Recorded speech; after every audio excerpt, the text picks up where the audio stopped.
নমস্কাৰ বন্ধু বান্ধৱীসকল, মই ৰাজীৱে দ্য বেচেলৰ হাউচ চেনেলটোলৈ স্বাগতম জনালোঁ।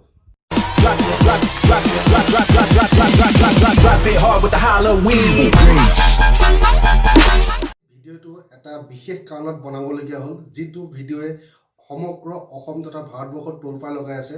যিহেতু চৰকাৰৰ এটা স্কিমক লৈ চবেইতো গম পাইছে, আজি ফেচবুকে হওক বিভিন্ন ছ'চিয়েল মিডিয়াত মাত্ৰ এটা ট্ৰল। কিন্তু হৈছে গহপুৰ নুমলীগড় সংযোগে এটা ৰিভাৰ টানেল হ'ব গৈ আছে। আজি সেই স্কিমটোক লৈ বহুতে বিভিন্ন ধৰণৰ সমালোচনা কৰিছে। কিছুমানে কৈছে তাত চাহ তামোলৰ দোকান দিম, কিছুমানে কৈছে তাত আমাৰ এখন টোল গেট লাগিব, কিছুমানে কৈছে তাত আমি জব কাৰ্ডৰ কাপ পাম নেকি। কি কাৰণে হৈছে এইবিলাক?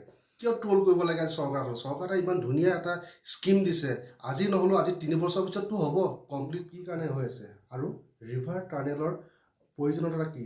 চ' তাৰ ওপৰত আমি ভিডিঅ'টো আপোনালোকৰ মাজলৈ আগবঢ়ালোঁ। তো আপোনালোকে ভিডিঅ'টো সম্পূৰ্ণকৈ চাব পাৰে। এই ট্ৰলবোৰ কি কাৰণে হৈছে চাওক, আজি যোনটো টুইন টাৱাৰ হোৱাৰ কথা আছে আজিলৈকে কমপ্লিট হোৱা নাই। যোনটো মাজুলী সংযোগী ব্ৰহ্মপুত্ৰ ওপৰেদি ব্ৰিজ হোৱাৰ কথা আছিলে সেইটো কমপ্লিট হোৱা নাই। স্মাৰ্ট চিটি সেইটো হোৱা নাই। তো আজি বিভিন্ন সমস্যাৰ কাৰণে এইটো হয়তো কিবা কাৰণত পিছ পৰি আছে। তো সেইটোক লৈ আজি মানুহে ইটোৰ ওপৰত সিটো ট্ৰল কৰিবলৈ আছে। এই স্কিম আছিলে সেই স্কিমখিনি কমপ্লিট হোৱা নাই, আৰু আজি যোনটো স্কিম হৈছে তাৰ মাজত ডিফাৰেঞ্চটো কি? তো আজি মানুহবিলাকে যে ট্ৰল কৰিছে সেই ডিফাৰেঞ্চবিলাকতো একো চোৱা নাই। চাওক, আন স্কিমবিলাক সাধাৰণতে মন্ত্ৰী বিধায়কসকলে লোকসভাত বা ৰাজ্যসভাত তেখেতসকলে উত্থাপন কৰে। তো তেতিয়া ৰাজ্যসভা বা লোকসভাত যেতিয়া তেখেতসকলে উত্থাপন কৰিব তেতিয়া বিলটো পাছ হয়। সেনাবাহিনীয়ে 4-5 বছৰ আগত ভাৰত চৰকাৰৰ ওচৰত দাবী কৰিছিলে ভৱিষ্যতলৈ চাইনা আৰু ইণ্ডিয়াৰ যুদ্ধখন হ'লে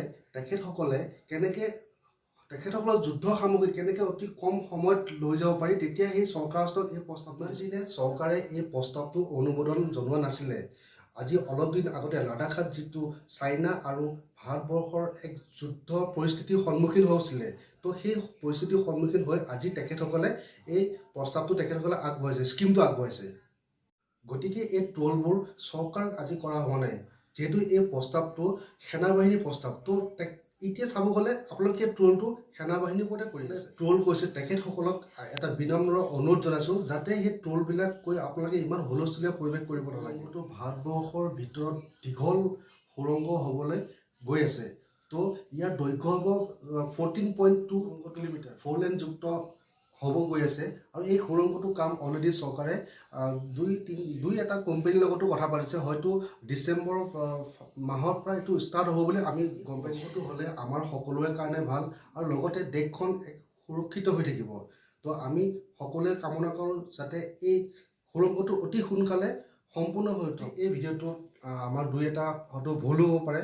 তো যদি আমাৰ ভুল হৈছে আমাক ক্ষমা কৰি দিব, আৰু লগতে like, comment, share and subscribe কৰিব নাপাহৰিব।